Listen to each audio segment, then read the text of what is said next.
نحمده ونستعينه ونستغفره ونعوذ بالله من شرور أنفسنا وسيئات أعمالنا من يهدي الله فلا مضل له ومن يضلل فلا هادي له وأشهد أن لا إله إلا الله وحده لا شريك له وأشهد أن محمدا عبده ورسوله صلى الله عليه وعلى آله وسلم أما بعد معاشر المسلمين rahimakumullah jami'an.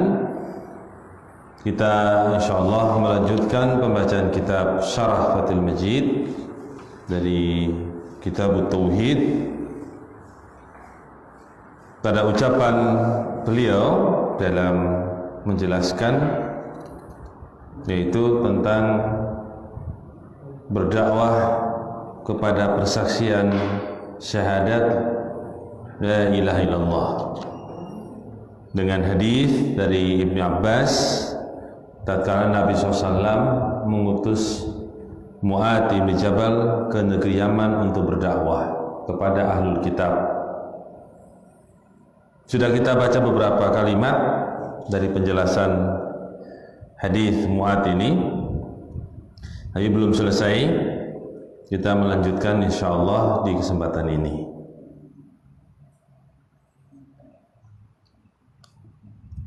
Baik.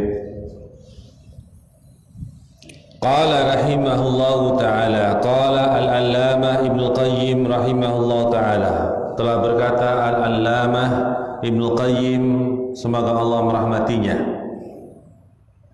Wa lihada, oleh sebab ini, khatabar rasul atau khatabar rusul umamahum mukhatabah man la syak indahu fillah. Oleh sebab ini para rasul, para utusan Allah, mereka mengajak bicara kepada umat-umat mereka dengan pembicaraan kepada orang yang ragu di sisinya tentang Allah. Jadi para rasul itu mereka berdakwah kepada orang-orang yang memang mereka ragu tentang Allah. Apakah Allah itu ada atau tidak saja mereka ragu. Ya. Wa innama da'awhum ila ibadatillahi wahdah. Hanya saja mereka diibadahi, mereka didakwah untuk beribadah kepada Allah saja. La ilal iqrar bihi, tidak hanya pengakuan saja. Jadi diajak untuk beribadah kepada Allah itu para rasul kepada umat-umat mereka, bukan hanya pengakuan tentang bahwa Allah itu ada.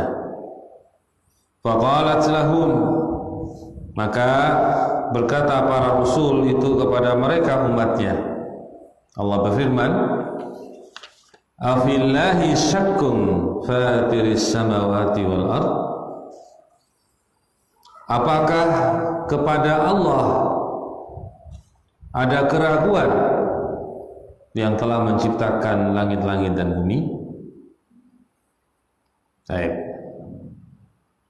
Fa wujuduhu subhanahu wa rububiyatuhu wa qudratuhu adharu min kulli syai'in 'alal itlaq. Maka di sini wujudnya Allah, Maha Suci Allah, rububiyahnya Allah yang menciptakan, yang mengatur, ya, yang berikan rezeki dan seterusnya, wa qudratuhu, dan kekuasaan ya Allah adhar, lebih tampak, min kulli syai', dari segala sesuatu, atas sesuatu yang mutlak. Artinya ketampakan Allah itu mutlak, tampak dari wujudnya, tampak dari rububiyahnya, tampak dari kekuasaannya. Allah menciptakan langit dan bumi dan seterusnya. Ini tampak dari segala sesuatu atas keitlakannya secara mutlak. Fa huwa adharu lil basair minas syams lil absar. Dia adalah lebih tampak kepada pandangan-pandangan daripada matahari terhadap pandangan-pandangan kita. Jadi matahari dilihat oleh mata-mata manusia itu sudah jelas, dan Allah itu lebih jelas lagi daripada hanya sekedar mata-mata pandangan itu kepada matahari. Wa abyanu lil uqul min kulli ma ta'kiluhu wa tuqirru biwujudihi, dan lebih jelas kepada akal-akal dari segala apa yang dipikirkan dan yang ditetapkan terhadap wujudnya. Fama yunkiruhu illa mukabirun bilisanihi, maka tidaklah orang itu mengingkari Allah kecuali orang itu orang yang sombong, orang yang angkuh dengan lisannya. Wa qalbuhu, dan dengan hatinya. Wa aqluhu, dengan akalnya. Wa fitratuhu, dengan fitrahnya. Wa kulluha tukadzibu, dan seluruhnya itu pasti mendustakannya. Artinya kecuali orang yang dia itu sombong dengan lisannya, sedangkan hatinya, akalnya, fitrahnya itu pasti mendustakan semuanya. Walaupun lisannya itu apa? Tidak mengakui, tetapi hatinya, akalnya, fitrahnya itu pasti mendustakan apa yang diucapkan oleh lisan. Qala ta'ala, Allah berfirman, Allahu alladhi rafa'a as-samawati bighairi amadin tarawnaha. Ya, dialah Allah yang telah mengangkat langit dengan tanpa tiang yang kalian telah melihatnya. Tsumma stawa 'alal arsy, kemudian Allah bersemayam atau Allah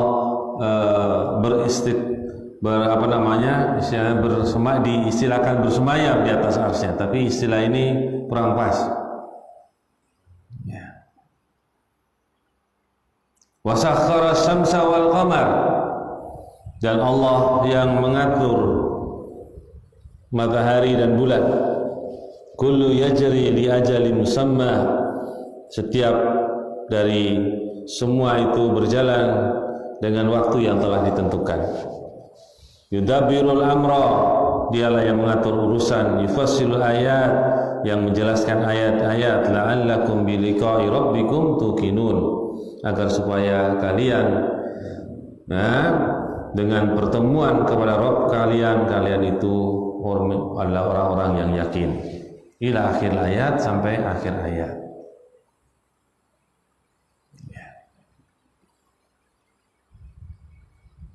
Baik.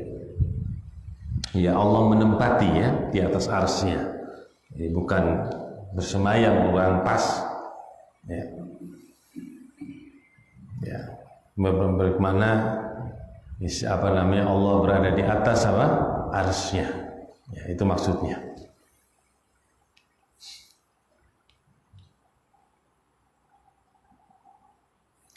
Qala Syekhul Islam, wa qad ulima bil ittirar min dini Rasul atau min dini Rasulullah sallallahu alaihi wasallam. Berkata Syekhul Islam, sungguh telah diketahui dengan pasti dari agama Rasul sallallahu alaihi wasallam, wattafaqat alaihi al-ummah, dan telah sepakat atasnya umat ini, anal asal Islam, bahwasanya asal Islam itu, wa awwala ma yu'maru bihi al-khalq, dan pertama kali diperintahkan kepadanya kepada makhluk hidup ini, itu manusia dan jin, syahadatu alla ilallah, yang diperintahkan pertama kali adalah bersyahadat, itu bersaksi terhadap kalimat la ilaha illallah, tidak ada sembahan yang benar disembah kecuali Allah, wa anna Muhammadan Rasulullah, dan Muhammad adalah Rasulullah, Muhammad bin Abdullah sallallahu alaihi wasallam. Fa bidzalika yasirul kafir musliman wal adu waliyan, maka dengan sebab persaksian terhadap dua kalimat ini, orang yang tadinya kafir menjadi muslim, orang yang tadinya musuh menjadi teman. Wal mubahu damuhu wa maluhu ma'sumul dami wal mal, yang tadinya dibolehkan untuk ditumpahkan darahnya, diambil hartanya, menjadi terjaga darah dan hartanya. Karena sebab apa? Persaksian terhadap dua kalimat ini. Kata Syekh di sini, "Tsumma in kana dzalik min qalbihi." Kemudian beliau merinci dari persaksian terhadap dua kalimat ini ada beberapa tingkatan. Kalau yang demikian itu disaksikan dengan hatinya, faqad dakhala fil iman. Persaksian itu masuk ke dalam hatinya, maka dia telah menjadi iman. Jadi orang itu menjadi orang mukmin. Wa in qalahu bi lisanihi duna qalbihi fa huwa fi dhahir Islam duna batin al-iman. Kalau dia berucap dengan lisannya dua syahadat tadi tanpa pengakuan dalam hatinya, maka dia zahirnya Islam tetapi batinnya tidak Islam. Itu istilah para ulama. Kalau di zaman dahulu disebut apa? Munafik istilahnya ini. Tapi dengan ungkapan sekarang, zahirnya Islam karena dia apa? Bersyahadat. Batinnya tidak mengakuinya, berarti dia tidak iman dalam hatinya. Tapi pembahasan ini kan pembahasan per individu. Apakah kita tahu hatinya tidak mengakui? Kita nggak tahu. Makanya diucapkan secara umum. Kalau dia bersyahadat dengan lisannya, seorang namanya, ya dia sebut dengan seorang muslim. Kalau hatinya kita nggak tahu. Maka seandainya di hatinya dia itu memang mengingkarinya, maka disebut dia tidak memiliki keimanan dalam hatinya, begitu. Tapi kita nggak tahu apakah seorang itu punya keimanan dalam hati atau tidak tahu kadang. Makanya dohirnya saja kita bilang dia Islam. Qala yang ketiga, wa amma idza lam yatakallam biha ma'al qudrah fa huwa kafir bittifaqil muslimin batinan zahiran. Adapun apabila seorang itu tidak berbicara dengan syahadat ini bersamaan dengan dia memiliki kemampuan untuk mengucapkannya, maka dia kafir dengan kesepakatan kaum muslimin. Ini yang ketiga ini, seorang itu mampu mengucapkan syahadat, ya mas, tapi dia tidak mau mengucapkan syahadat tadi. Justru dia itu dikatakan sebagai kafir dengan kesepakatan muslimin, yaitu kesepakatan para ulama Islam. Nah, justru itu yang disepakati. Orang yang mampu berucap syahadat tapi tidak mau, maka justru dia menjadi kafir dengan kesepakatan kaum muslimin. Batinan zahiran, baik secara batin maupun zahirnya. Kafir secara batin, kafir secara zahir. Baik.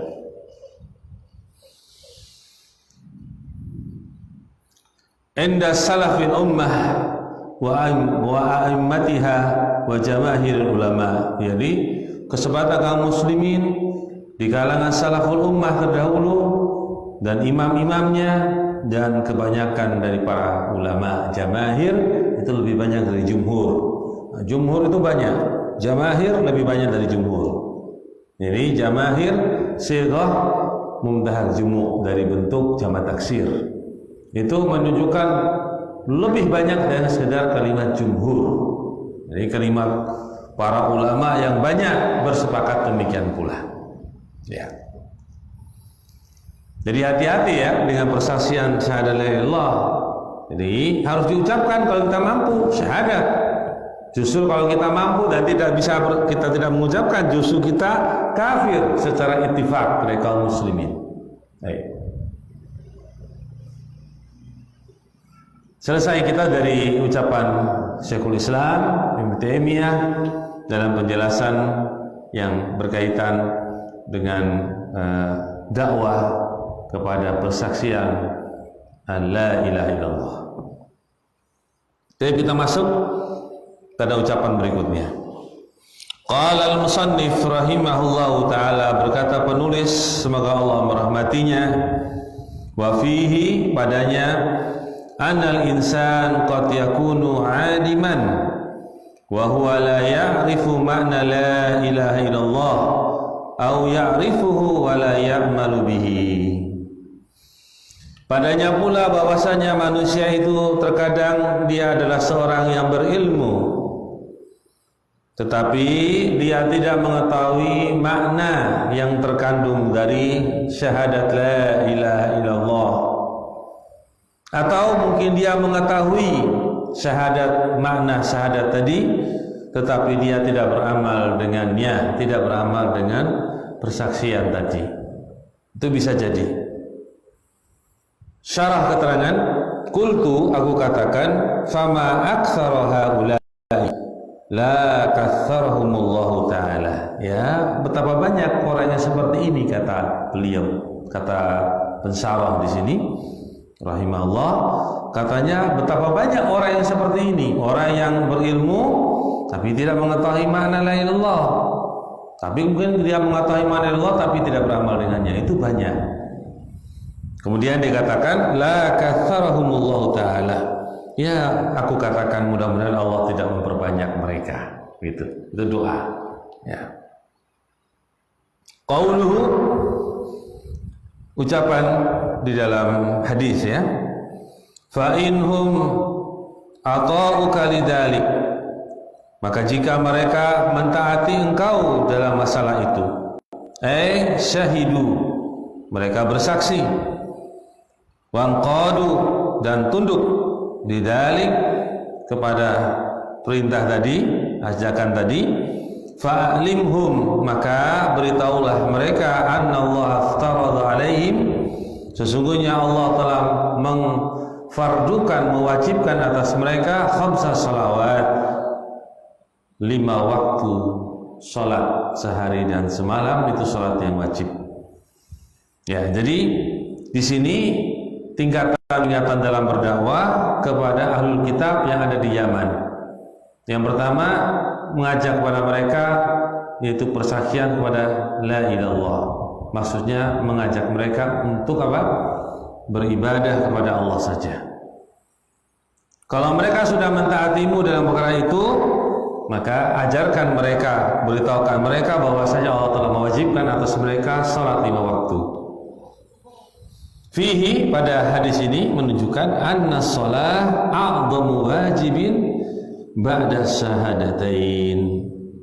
Menunjukkan salat 5 waktu itu merupakan sebesar-besar kewajiban setelah 2 syahadat, yaitu syahadat la ilaha illallah Muhammadar Rasulullah.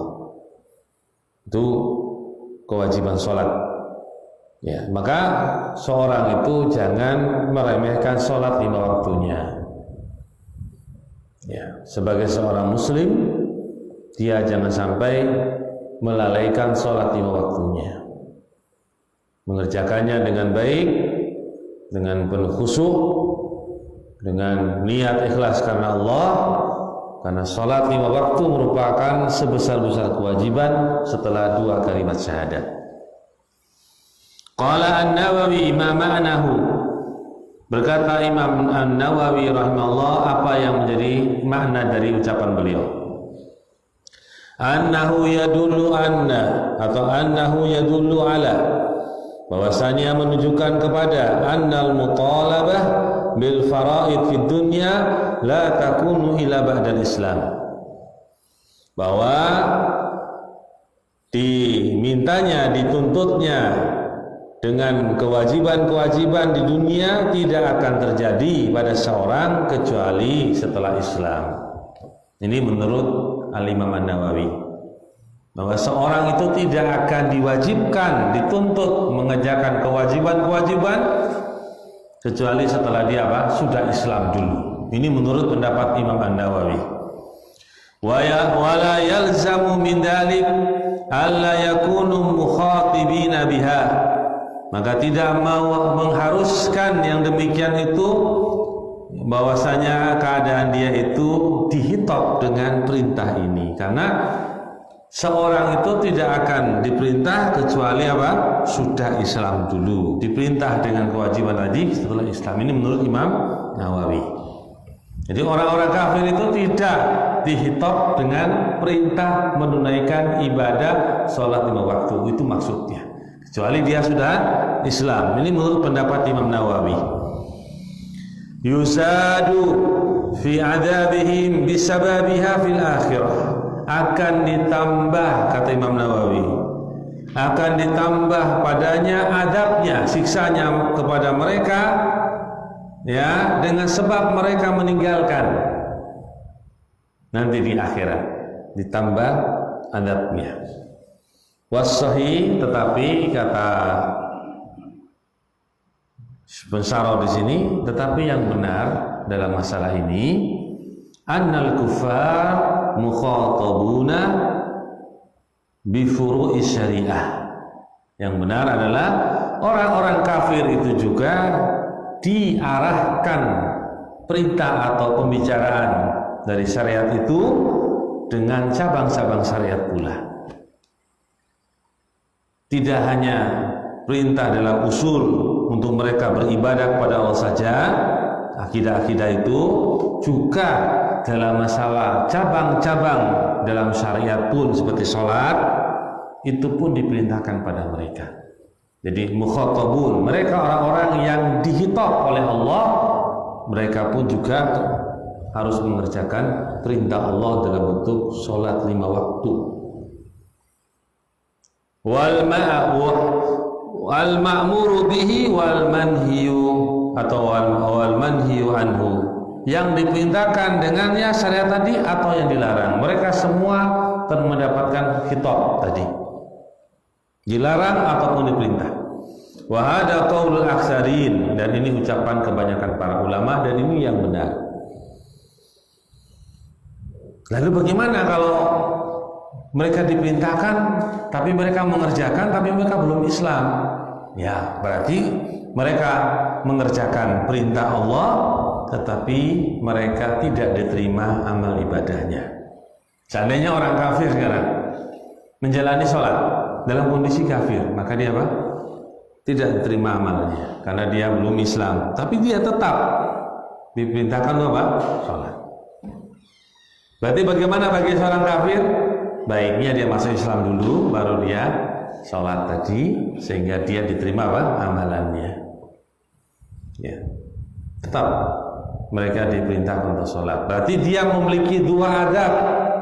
Kalau dia meninggalkan perintah ini, ya, dan dia apa? Sebabnya kafir, maka dia 2 adab. Adab karena kekafiran, karena adab meninggalkan perintah. Ditambahkan adab mereka di akhirat nanti. Dalilnya banyak ya, seperti disebutkan dalam surat Al-Mudaththir, ma salakakum fi saqar, qalu lam nakum minal musallin wa lam nakun nut'imul miskin, dan seterusnya. Ditanyakan kepada orang-orang kafir, ma salakakum fi saqar, apa yang menyebabkan kalian itu masuk ke dalam api neraka saqar? Kata mereka, lam nakum minal musallin, dahulu kami bukan termasuk orang-orang yang sholat, wa lam nakun nut'imul miskin, dan kami tidak memberikan makan kepada orang-orang miskin di antaranya. Jadi di sini menunjukkan bahwa misalnya mereka itu juga dihitab untuk mengerjakan perintah sholat 5 waktu, ya. Ketika mereka tidak mengerjakannya, mereka mendapatkan adab karena meninggalkan apa? Sholat 5 waktu. Kemudian mereka pun diadab karena apa? Kekafiran mereka. Nah, ya, itu yang benar insyaallah. Qauluhu fa'alimhum anna Allah aftarada 'alaihim shadaqatan tu'khadhu min aghniyahihim faturaddu ala fuqaraihim, fataruddu ala fuqaraihim. Maka beritahukanlah mereka bahwa Allah Subhanahu wa taala mewajibkan atas mereka zakat. Sedekah sini zakat yang diambil dari orang-orang kaya mereka dan diberikan kepada orang-orang fakir mereka. Jadi ini zakat yang wajib maksudnya. Jadi untuk melihat setelah 2 syahadat kewajiban sholat, setelah itu apa? Zakat. Insya Allah ini kedudukan 2 amal ibadah ini itu sering digabungkan atau disejajarkan di dalam ayat-ayat Allah. Ya. Jadi sholat dan apa? Zakat. Ya. Di dalam ucapan ini fihi dalilun ala anna zakah aujabul arkan ba'da shalah. Menunjukkan bahwasanya zakat itu, ya zakat yang wajib maksudnya, merupakan kewajiban-kewajiban rukun setelah sholat. Rukun Islam kan, kita ada 5, itu kewajiban dan rukun setelah apa? Sholat. Wa annaha tu'khad minal aghniyah. Zakat yang wajib itu diambil dari orang-orang kaya. Wa tusrafu 'alal fuqara, dan diberikan kepada para fakir. Wa innama khassa an-nabiy sallallahu al-fuqara li'annahum haqqahum fi zakah akadu min haqqi baqiyatil asnaf ats-tsamaniyah. Hanya saja Nabi SAW mengkhususkan kepada orang-orang fakir dalam riwayat ini, karena sungguhnya mereka orang fakir itu dalam masalah zakat lebih ditekankan, ya, kebutuhannya atau ditekankan haknya daripada hak sisa dari 8 asnaf yang juga berhak mendapatkan apa? Zakat. Ini zakat mal di sini, sebutkan zakat mal, zakat harta. Apa saja Mas? 8 itu coba sebutkan. Pertama fuqara, miskin, masakin, kemudian amil, kemudian muallaf qulubuhum, ya orang yang muallaf, ya. Kemudian wa fi riqab, orang yang mau membebaskan diri jadi budak, perbudakan. Jadi dia ingin membebaskan diri dari budak dengan mengeluarkan uang harta untuk membebaskan budaknya, diberikan. Kemudian wa gharim, orang yang berhutang. Kemudian wa fi sabilillah wa bin sabil, ya, sabilillah, berjuang jalan Allah, dan ibnu sabil. Ibnu sabil itu orang yang melakukan perjalanan apa? Safar. Berarti 8 ya.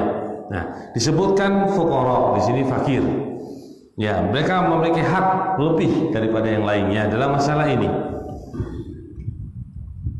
Wa fihi annal imam, dalam hadis ini pula menunjukkan seorang imam, pemimpin, huwa alladhi yatawalla qabdaz zakah wa sarfaha. Dialah yang mengelola zakat dan membagikannya. Itu berdasarkan apa yang disebutkan dalam hadis ini menunjukkan bahwa seorang imam itulah yang mengelola zakat dan yang membaginya. Imma binafsihi au naibihi, bisa dengan dirinya sendiri atau dia mewakilkan orang lain. Dia imam. Faman imtana'a min adaiha ukhidat qahran minhu, maka barang siapa yang dia menahan dari menunaikan zakatnya, maka bisa diambil secara paksa darinya. Diambil secara paksa darinya bagi seorang imam. Makanya bagus sebenarnya zakat itu diurus oleh negara langsung. Itu bagus sebenarnya. Jadi zakat itu dikelola oleh negara langsung. Oleh sebagai negara Islam namanya. Atau wakilnya, wakil yang diwakilkan untuk menarik zakat. Itu bagus, karena zakat kalau dikelola luar biasa. Nah, pendapatannya sudah sekian triliun kalau zakat itu dikelola dengan baik. Maka negara bisa memberikan sanksi kepada orang yang harusnya sudah mengeluarkan zakat tapi tidak mau, diambil dengan paksa. Boleh, karena punya kekuasaan. Bagus sebenarnya. Ya. Taib. Wa fil hadis, dalam hadis ini pula dalilun ala annahu yakfi ikhrajuz zakat fi sinfin wahid. Dalam hadis ini pula menunjukkan bahwasannya cukup mengeluarkan zakat itu pada satu jenis orang yang menerimanya, yaitu diantaranya fakir di sini. Boleh, sudah cukup.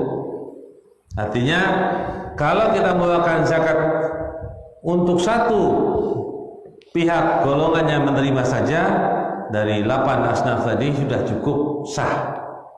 Ya, tidak perlu semuanya atau 3 golongan atau 4 golongan. Cukup satu itu sudah dianggap mengeluarkan zakat kepada yang berhak. Ini adalah kama huwa madhab al-Imam Malik wa Ahmad. Ini juga merupakan pendapat madhab dari Imam Malik dan Imam Ahmad rahimahullah. Wa fihi, dalam hadis ini pula, annahu la yajuz daf'uha ilal ghani. Dalam hadis ini pula menunjukkan bahwa zakat itu tidak diberikan kepada orang kaya. Karena fakir lawannya mas ghani. Maka ketika orang-orang kaya diambil hartanya, diberikan kepada siapa? Orang miskin. Menunjukkan bahwa orang kaya itu tidak diberi apa? Zakat. Wala ila kafirin ghairil muallaf, dan tidak pula kepada orang kafir. Orang kafir tidak diberi zakat selain yang mu'allaf. Jadi mu'allaf qulubuhum tafsirnya 2 di antara para ulama. Ada orang yang ditafsirkan sudah masuk Islam tapi hatinya masih apa? Lemah. Maka dijinakan dengan apa? Dengan berikan zakat. Atau orang kafir yang bisa dijinakan hatinya, memang mereka kepingin zakat, maka diberi apa? Zakat. Ini seperti ucapan beliau di sini, wala ila kafirin ghairi al-muallaf. Di situ kan bahwa tidak kepada orang kafir selain dari yang apa? Bisa dijinakan hatinya. Muallaf itu artinya bisa dikumpulkan hatinya, bisa dijinakan hatinya. Itu mu'allaf. Itu tafsiran diantaranya adalah orang kafir tapi apa? Bisa dijinakan hatinya, itulah yang diberi zakat. Bukan orang kafir tulen. Orang kafir yang tidak bisa dijinakan, tidak. Ada nggak kira-kira orang kafir yang bisa dijinakan hatinya? Iya, kita bisa melihat sendiri di lingkungan kita. Orang ini kalau hatinya kok kalau dijinakan bisa ini. Nah, disitulah diberikan zakat tadi untuk dia masuk kepada Islam. Itu tafsirannya. Tapi tafsir yang ini lebih banyak, yaitu orang kafir yang bisa dijinakan hatinya. Itu yang tafsir yang terbanyak, para ulama memilihnya. Wa anna zakah wajibatun fi malis sabi wal majnun. Dan juga pelajaran bahwasanya zakat itu wajib pada harta anak kecil maupun hartanya orang yang gila, karena ini berkaitan dengan harta. Maka kewajiban itu ada juga pada hartanya orang yang gila maupun anak yang masih kecil. Jadi ketika anak kecil itu punya harta yang dia memilikinya, walaupun dia belum bisa menggunakannya, belum bisa membelanjakannya, tapi dia sudah punya harta yang banyak, ya sudah sampai kepada nisabnya, haul setahun, maka dikeluarkan oleh walinya untuk dikeluarkan zakatnya. Ada enggak anak yang baru lahir hartanya sudah sekian banyak? Ya ada, banyak. Sudah dikasih harta oleh mbahnya, dikasih, atau warisan, dapat banyak, atau begitu lahir karena orang tuanya kaya, langsung anak ini sudah tak kasih hadiah sekian. Nah, maka ketika hadiah tadi berupa harta tadi nilainya itu sudah mencapai 85 gram nilai emas dengan harga uang yang ada di negara itu, ya toh? Kemudian sudah haul setahun, maka dikeluarkan apa? Zakatnya. Dan orang yang gila pun punya harta banyak, orang gila ini, tapi dia nggak bisa menggunakannya, dikeluarkan pula daripadanya apa? Daripada dia zakat oleh orang yang tahu atau saudaranya dan seterusnya. Kama huwa qaulul jumhur li ummil hadis, sebagaimana ini ucapannya jumhur ulama dengan keumuman hadis Nabi sallallahu alaihi wasallam. Baik, qultu, aku katakan, itu pensyarah rahimahullah, wal fakir idza afrada fil lafz tanawal al miskin wa bil aksi. Kalimat al-fakir apabila disendirikan dalam sebuah lafaz ucapan, maka itu pun mencakup kalimat miskin. Jadi kalau al-fakir di sini saja kita sebutkan secara bersendirian, tidak ada sambungannya dengan miskin, maka dia justru masuk juga miskin padanya. Dan berkebalikannya, kalau disebutkan miskin saja tanpa ada gandengan dengan fakir, maka miskin itu juga masuk padanya fakir. Idza istama'a iftaraqa, idza iftaraqa ijtama'a. Itu istilah di dalam beberapa kalimat dalam kalimat-kalimat syariah. Kalau dia kalimat itu berpisah, miskin ada sendiri, fakir itu sendiri, justru dia itu apa? Ijtama'ah, maknanya satu. Idza ijtama'a iftaraqa. Kalau dia itu disebutkan berbarengan, ada fakir dan miskin disebutkan, maka justru maknanya apa? Iftaraqa, berbeda. Jadi di sini fakir masuk padanya miskin karena disebutkan sendirian, atau miskin masuk pada fakir. Jadi apa bedanya fakir dan miskin? Ya, kalau dia sebutkan secara barengan punya pengertian beda. Fakir itu orang yang tidak bisa terpenuhi daripada kebutuhan hidupnya, ya, itu jauh sekali dengan kebutuhan yang harus dia dapatkan.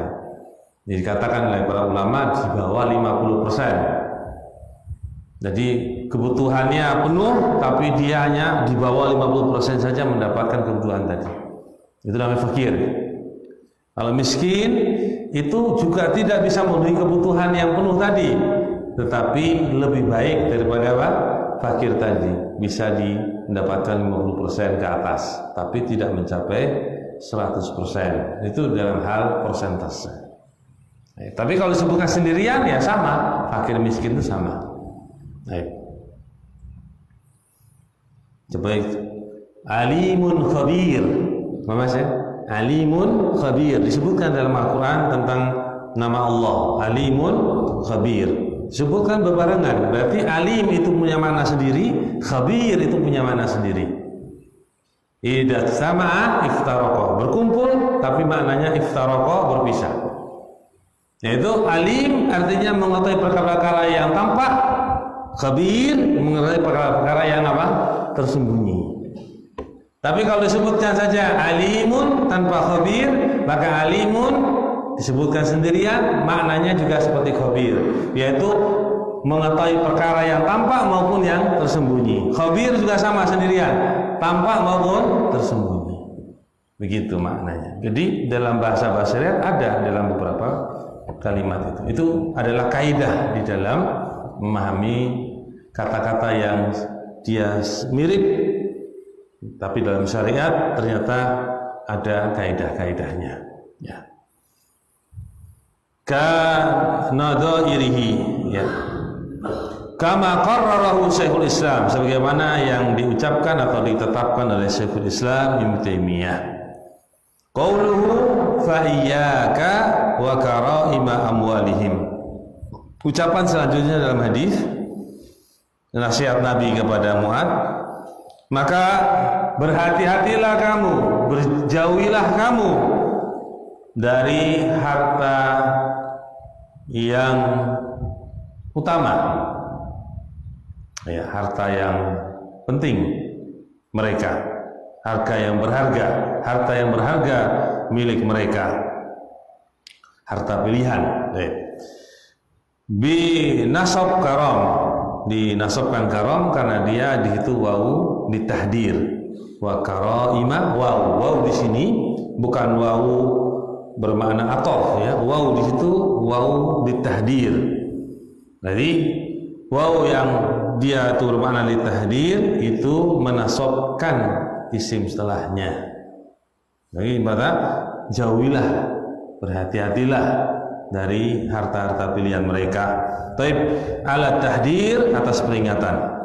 Jam'u karimah yaitu jamak daripada karimah. Karaim jamak, mufradnya tunggalnya adalah karimah. Qala sahibul maqali, sebagaimana ucapan dari sahibul maqali kitab ya. Hiya al-jami'atu lil kamal al-mumkin fi haqqiha, yaitu maksudnya yaitu kumpulan kepada harta-harta yang lengkap yang memungkinkan pada haknya.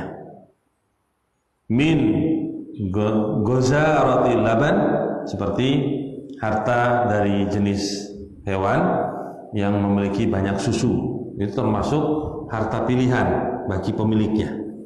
Wa jamal surah, atau ada bentuk hewan yang bentuknya bagus, itu termasuk harta pilihan orang yang memilikinya. Wa kasratul lahm, atau mungkin gemuk hewan tadi. Wasuf, bulunya banyak. Nah, ini termasuk harta-harta pilihan. Ini hati-hati kamu ketika mengambilnya. Jadi kamu tidak sembarangan juga mengambil harta sebagai zakat dari orang-orang yang mengeluarkan zakat tadi. Kamu mengambil harta pilihannya, nggak boleh. Kata Nabi, tidak boleh. Dalam hadis ini, ya sembarangan kita mengambil. Baik, nanti ada pelajaran.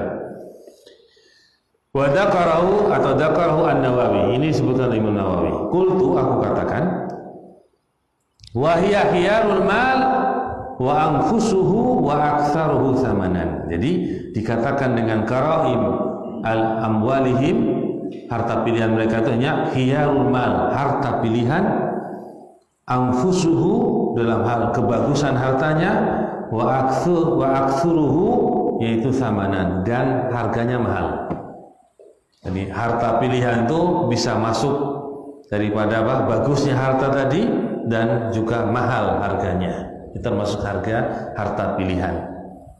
Wa fihi, dalam hadis ini pula, annahu yahrum 'alal 'amil fi zakah akhdhu qaraimal mal.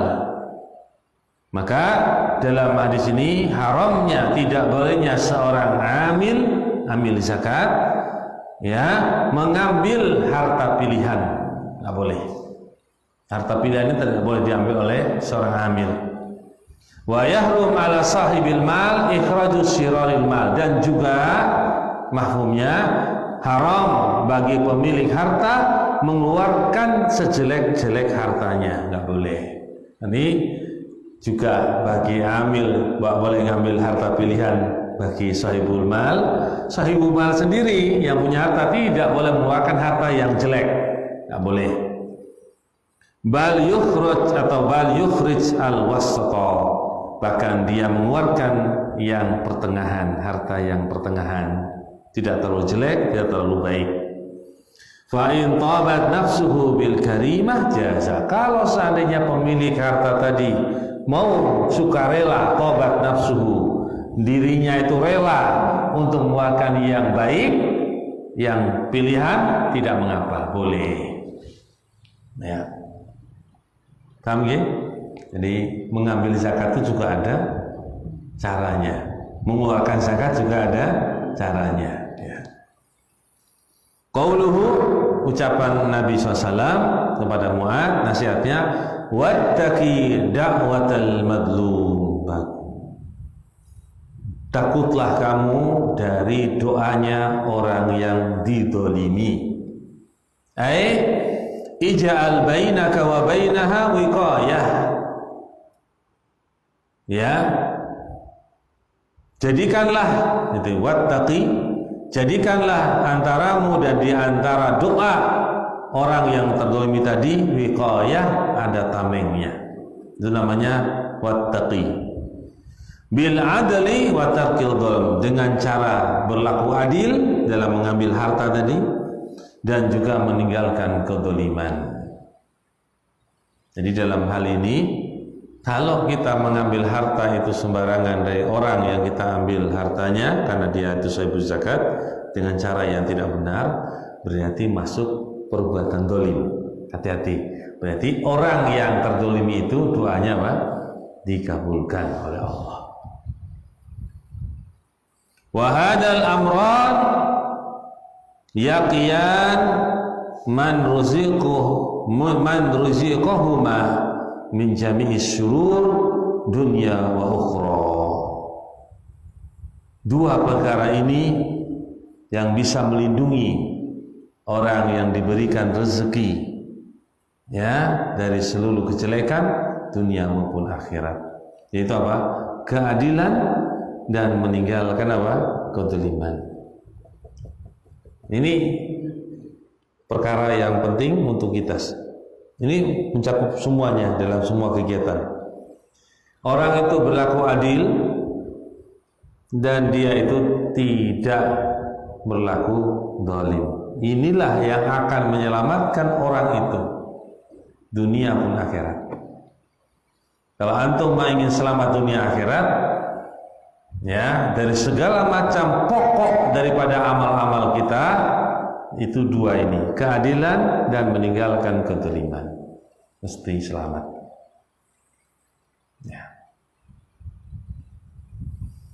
Tapi kalau antum mengerjakan amal soleh, mengerjakan itu, tapi masih punya sifat suka berbuat zalim, tidak berlaku adil, ini akan menghanguskan amal solehmu sendiri di akhirat terutama.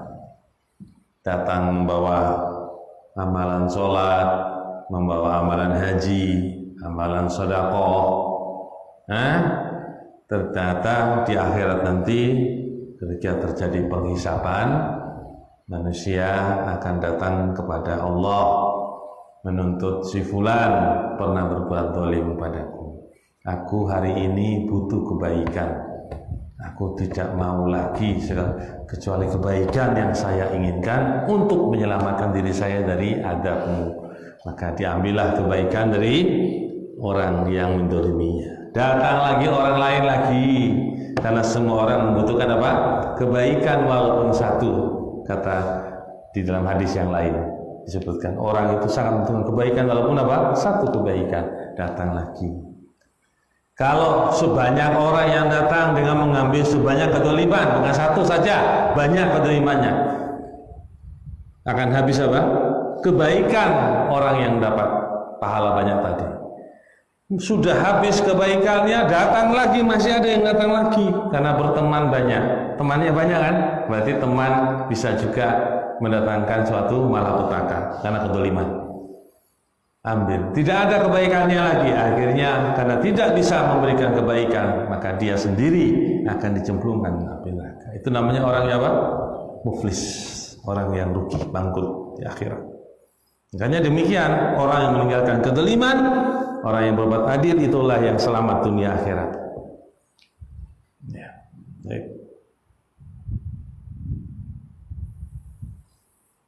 Makanya kita banyak berbuat kebaikan, meninggalkan kedzaliman, suka memaafkan, sehingga orang lain pun bisa memaafkan kita, karena al-jaza min jinsil amal, sesuai dengan amalannya. Baik. Wa fihi tanbihun ala tahdir min jami'i anwa'id dzulm. Dalam hadis ini pula ada peringatan untuk meninggalkan dari seluruh jenis-jenis kedzaliman. Seluruh jenis-jenis kedzaliman untuk kita tinggalkan. Kata Nabi apa? Wattaqi da'watal madlum. Itu peringatan. Itu dunia itu, Mas. Belum di akhirat itu. Itu di dunia dalam hal apa? Doa. Dia yang bisa dikabulkan oleh Allah di dunia itu sendiri. Belum nanti di akhirat lagi kalau antum tidak meminta penghalalan dari kesalahan tadi, dan dia bisa memberikan, alhamdulillah. Kalau enggak, itu haknya dia untuk tidak memberikan maafan, itu haknya dia. Ya. Kemudian qauluhu fa innahu ay asya'nu, itu maksudnya keadaan. Laisa bainaha wa bainallah hijabun, tidak ada di antara doa orang tersebut dan Allah adanya penghalang. itu karena doanya orang yang didolimi. Hadhil jumlah mufassirah li dhamir sya'an. Ya. Kalimat laisa bainaha wa bainallahi hijab ini merupakan bentuk kalimat, merupakan tafsir terhadap dhamir yang ada pada kalimat fa innahu hu. Fa innahu hu di situ namanya dhamir sya'an. Artinya dhamir yang menunjukkan kepada perihal ya keadaan yang dimiliki oleh orang yang berdoa tadi. Ya. Ai fa innaha la tuhjab 'anillahi ta'ala fayaqbaluha. Itu tidak ada suatu yang dihijabi, tidak ada yang dihalangi dari Allah Ta'ala yang Maha Tinggi dan kemudian menerima doa tersebut. Ya, doa orang yang terdolimi. Nah, sekarang tinggal keyakinan kita ya terhadap doa orang yang terdolimi itu dikabulkan oleh tidak. Dan ini sabda Nabi SAW. Ya. Wa fil hadis aidan, di dalam hadis juga, qabulu khabaril wahid al-adl. Dalam hadis ini pula ada pelajaran, yaitu menerima pemberitaan atau hadis yang dari orang yang satu, walaupun yang memberitakan itu satu saja orangnya dan dia adil, itu diterima. Jadi ada seorang membawa berita, orangnya adil, dikenal orang yang jujur, tidak berbohong, orangnya dipercaya, maka diterima beritanya tadi, diterima hadisnya. Nah, dan ini dalam hal perkara yang berkaitan dengan hadis Nabi SAW, walaupun beritanya itu khabarnya wahid, tapi itu dari orang yang adil yang membawanya, maka diterima. Ya, Pak. Siapa yang memberikan hadis ini? Itu Abdullah bin Abbas. Ya, dia kita terima hadis ini, cerita tentang dakwahnya Pak Mu'adz ibn Jabal. Wa ba'sul al-imam, atau dikatakan wa wujubil amal bihi, dan wajib beramal dengan khabar yang satu tadi. Wa ba'sul imam al-ummal li jabayati zakah, yaitu seorang imam mengutus para pekerja untuk menarik zakat. Itu diantara hadis ini pula memberikan pelajaran bahwa para imam, para pemimpin itu mengutus para pekerjanya untuk menarik zakat. Itu tugas dari pemerintah, tugas dari pemimpin. Wa annahu ya'idu ummalahu wa walatahu, dan itu dia punya tugas pula untuk memberikan nasihat kepada para pekerjanya dan para wawulatahu, dan para gubernurnya, ya, para ulahnya. Wa ya'muruhum bitaqwallah ta'ala, dan memerintahkan mereka dengan takwa kepada Allah. Wa yu'allimuhum, mengajarkan mereka. Wa yanhahum anni dzulmi, dan melarang mereka dari kezaliman. Wa yu'arrifuhum su'a aqibatihi, dan memberitahukan mereka, mengenalkan mereka tentang jeleknya dari akibatnya. Wa tanbih ala ta'lim bitadrij, dan memberikan peringatan bahwa atas belajar itu dengan cara bertingkat-tingkat, berjenjang-jenjang, bahwa pembelajaran itu dengan cara apa? Bertingkat-tingkat dan berjenjang, seperti Rasulullah SAW memerintahkan kepada Mu'adz untuk berdakwah kepada syahadat la ilaha illallah dulu. Setelah itu baru mereka diajari sholat. Setelah itu apa? Zakat. Itu namanya apa? Berjenjang-jenjang di dalam memberikan apa? Ilmu atau belajar. Ya, ta'lim sini memberikan pelajaran ya, ta'lim bukan ta'alum, tapi ta'lim memberikan pelajaran dengan berjenjang. Ya, ta'lim ini memberikan pelajaran. Baik. Qultu wa yubda'u bil aham fal aham. Maka dimulai dari perkara yang lebih penting kemudian yang penting berikutnya. Ini dalam hal perkara yang dikatakan dengan memberikan pelajaran dengan cara berjenjang-jenjang. Wa'lam annahu lam yadhkur fil hadis as-shaum wal hajj fa ashkala dhalik ala katsirin minal ulama. Di sini yang kita ketahuilah bahwasanya tidak disebutkan hadis tentang puasa dan haji. Jadi disebutkan tentang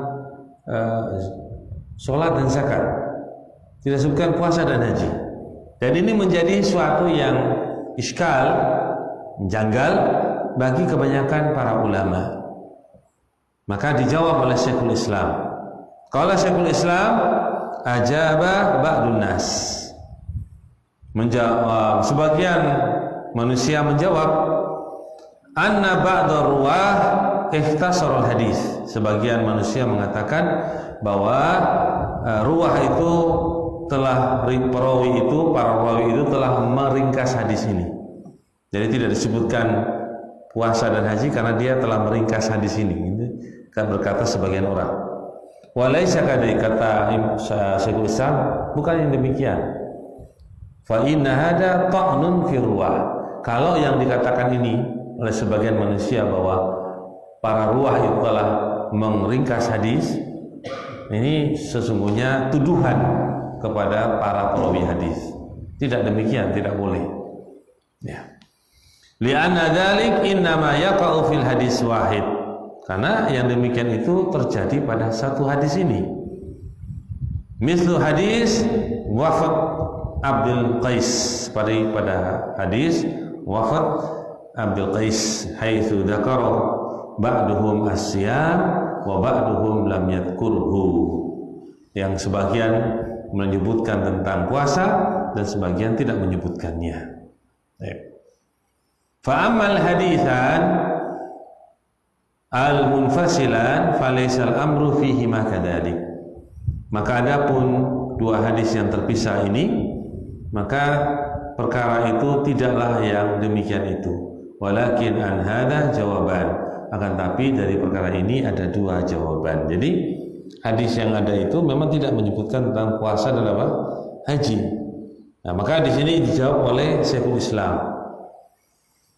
Kita sebutkan satu dulu saja. Ya. Ahaduhuma, yang pertama jawabannya anna dzalik bihasabi nuzulil faraid. Yang demikian itu sesuai dengan turunnya kewajiban-kewajiban. Ya, kita tahu bahwasanya kewajiban-kewajiban dalam Islam itu turun sesuai dengan keadaan waktunya. Tidak kemudian disebutkan pada saat itu kewajiban ini, kewajiban ini tidak disebutkan. Ya, karena memang yang di saat itu kewajiban yang sudah diwajibkan itu berdasarkan waktunya, yaitu yang diwajibkan puasa dan apa? Zakat, gitu loh. Itu sesuai dengan waktunya. Wa awwalu ma faradallahu as-shahadatain tsumma shalah. Karena pertama yang Allah wajibkan adalah syahadatain, kemudian salat. Fa innahu amara bis shalah fi awwali awqatil wahyi. Karena sesungguhnya Allah telah memerintahkan salat itu pada awal-awal waktu turunnya wahyu, yaitu masa di Mekah. Jadi perintah sholat itu sudah di Mekah 3 tahun sebelum hijrah.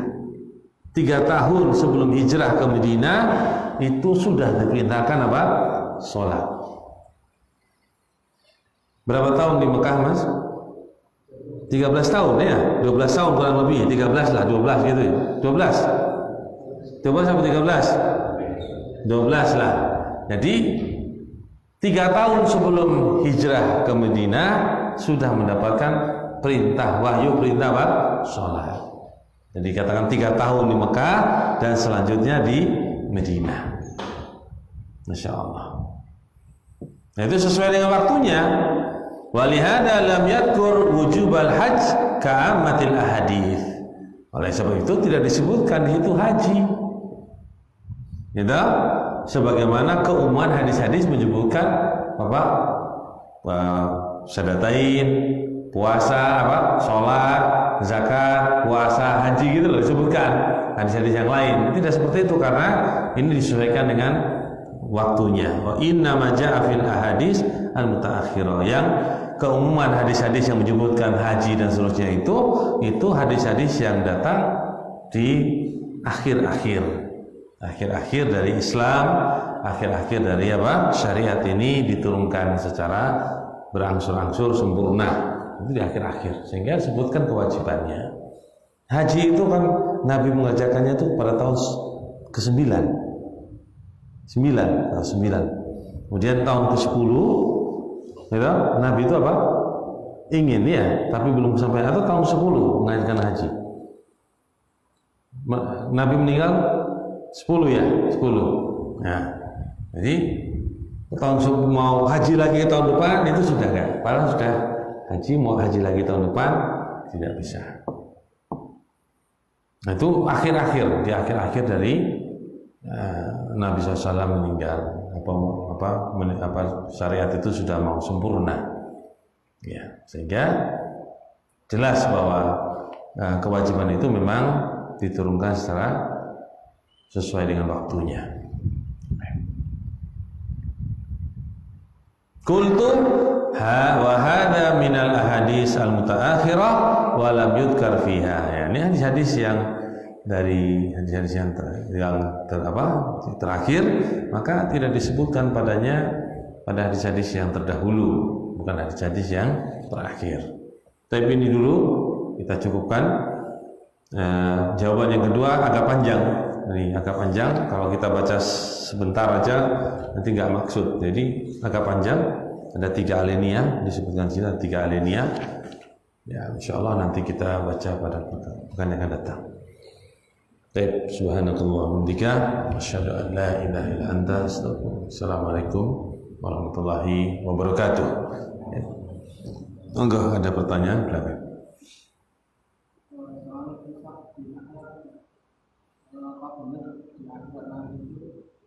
Seorang ibu itu bisa mengambil kebaikan anaknya, yang anaknya itu juga dari rumah ibunya. Ya.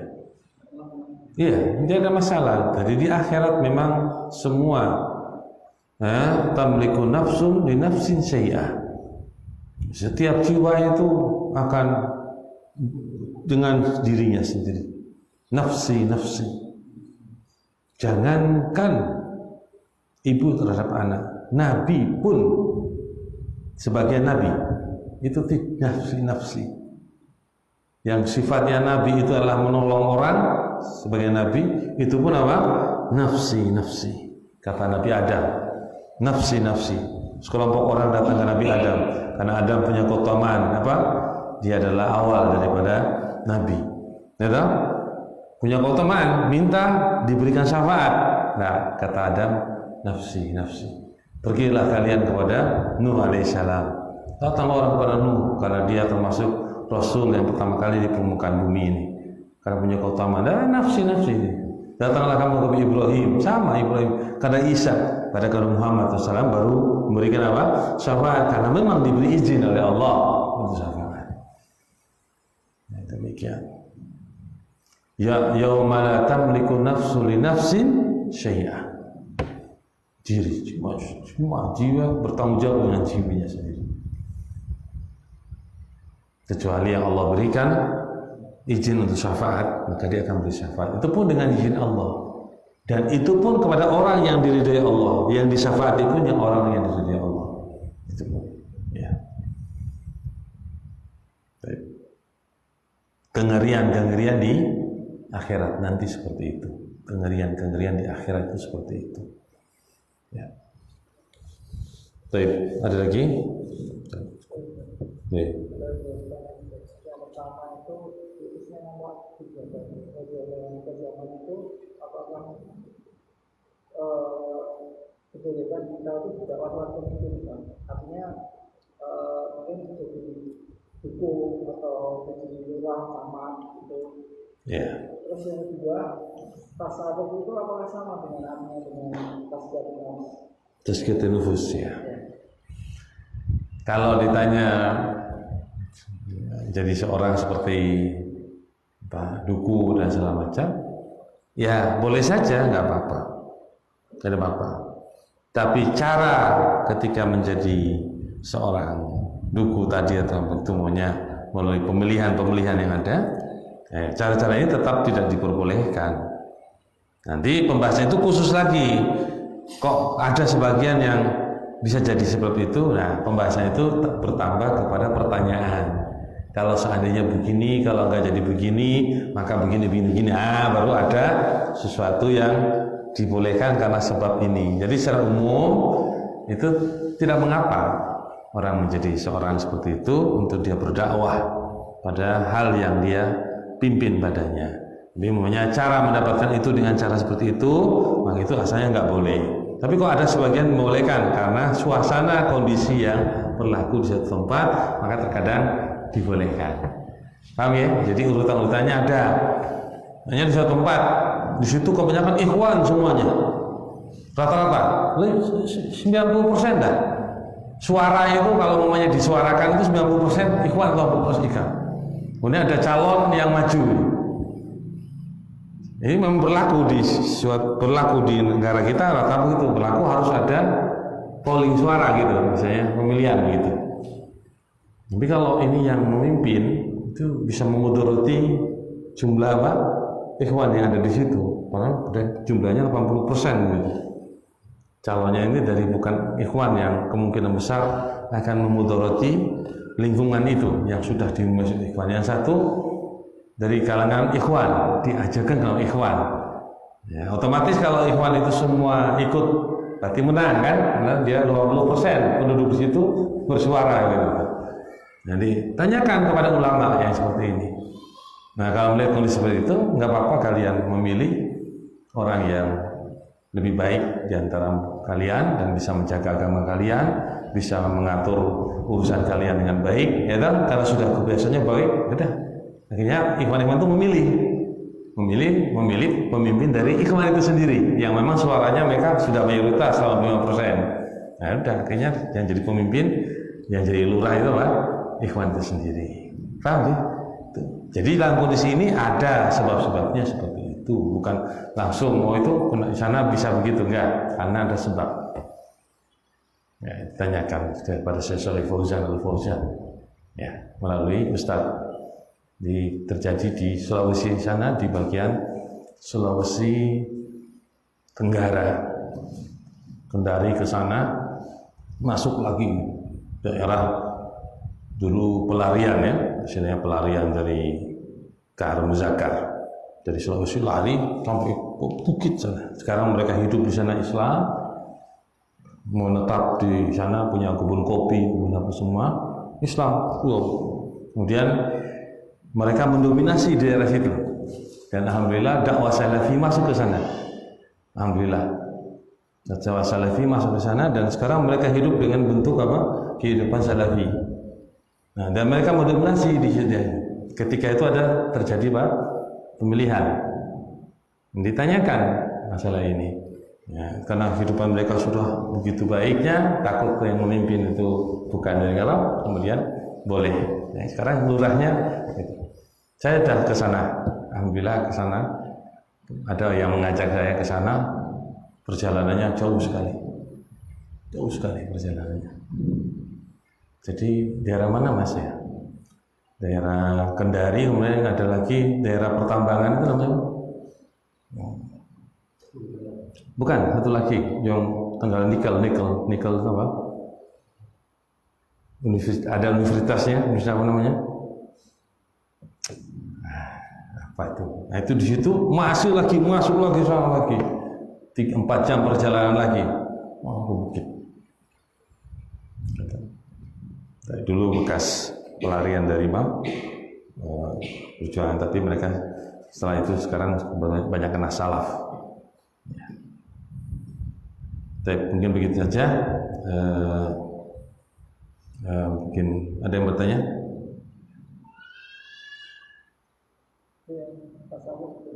Tasawuf. Ya, tazkiyatun nufus itu dalam Islam ada. Itu bahasanya lebih ringkas. Tazkiyatun nufus itu membersihkan jiwa. Tazkiyatun nufus di dalam Islam itu diantaranya menjadi orang bertakwa, muttaqin, itu termasuk tazkiyatun nufus. Berarti orang yang membesarkan jiwanya, tidak mengotori jiwanya dengan kemaksiatan, itu namanya juga tazkiyatun nufus. Qad aflaha man zakkaha wa qad khaba man dassaha. Ya. Orang beruntung orang yang menumbuhkan jiwanya, membesarkan jiwanya, mengapakan jiwanya, namanya zakkaha, membersihkan jiwanya. Dan orang yang celaka orangnya apa? Mengecilkan jiwanya, orang yang mengotori jiwanya. Nah, perkara itu kalau kita bisa jalani, ya, membersihkan jiwa kita, termasuk apa? Tazkiyatun nufus.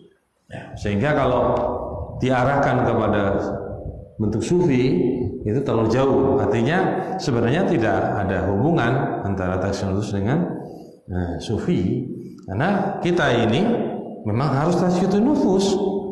Ya, sekarang yang kita pelajari tentang la ilaha illallah Rasulullah itu juga termasuk tazkiyatun nufus, membersihkan jiwa kita dari noda-noda kesyirikan, terutama dalam pembahasan ini. Kalau nanti dalam kemaksiatan umum, ya itu sama membersihkan jiwa dari kemaksiatan, dosa-dosa besar. Dan itu termasuk tazkiyatun nufus. Apa tazkiyatun nufus? Apa kekhususan tazkiyatun nufus? Itu maksudnya membersihkan jiwa seorang itu dari dosa-dosa. Itu maksudnya. Jadi tidak ada kaitan dengan sufi. Tidak ada kaitannya, karena dalam Ahlussunnah wal Jamaah pun tazkiyatun nufus itu yaitu hanya itu istilah dalam bahasa membersihkan apa? Jiwa. Ya, termasuk yang kita pelajari ini, mengamalkan agama, meninggalkan larangan, itu termasuk tazkiyatun nufus, karena amalan itu zahir dan batin. Semua amal agama kita yang kerjakan itu adalah zahir dan batin. Ketika kita mengamalkan suatu amal soleh, itu harus lahir dan batin secara zahir. Batin pun kita harus ikhlas karena Allah. Berarti tazkiyah itu apa? Tazkiyatun nufus. Itu namanya. Jadi jangan diartikan sempit tazkiyatun nufus itu milik orang-orang sufi saja. Enggak ada. Tazkiyatun nufus itu memang kita, milik kita. Seorang yang beriman pasti dia memiliki apa? Tazkiyatun nufus. Ya, ya. Sudah ya, begitu aja. Paham ya? Baik. Boleh, Mas? Ada yang bertanya?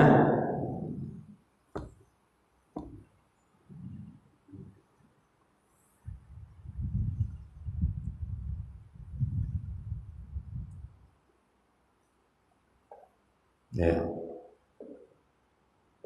Mungkin begitu aja, mungkin apa yang kita sampaikan, mungkin ada yang keliru atau yang salah, mudah-mudahan dimaafkan ya. Subhanakallahumma wa bihamdika, asyhadu an la ilaha illa anta, astaghfiruka. Assalamualaikum warahmatullahi wabarakatuh.